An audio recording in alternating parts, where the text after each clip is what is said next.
Hi guys, my name is Johan from Restoration.bike, and in today's video I'm going to show you how to install a nice set of 6-speed Deore XT thumb shifters from 1987. If you have any questions about the installation of these thumb shifters, feel free to leave a comment, and please like and subscribe to the channel, which is always appreciated. So let's get started. It was this second generation Deore XT set that introduced indexed shifting to the world, but only for the rear derailleur. I had received the last parts I needed on December 31st last year, and I thought it was a nice send-off to 2020. And these thumb shifters were found on the Koga Miyata Adventure I bought. The overall condition of the bike was very bad, and both Deore XT thumb shifters weren't working. I'd already installed a new bottom bracket and restored the Biopace crankset, and now it's time for the rest of the drivetrain to work. Look at the top of the derailleur cage to see if it is positioned in a straight line with respect to the chain rings. And the outer edge of the derailleur cage should also be positioned about 2 millimeters above the biggest chain ring. Since this is an oval Biopace chain ring, make sure the widest diameter of the biggest chain ring is used.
I hope you enjoyed watching this video.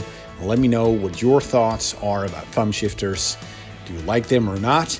And be sure to check out the next video. Bye for now.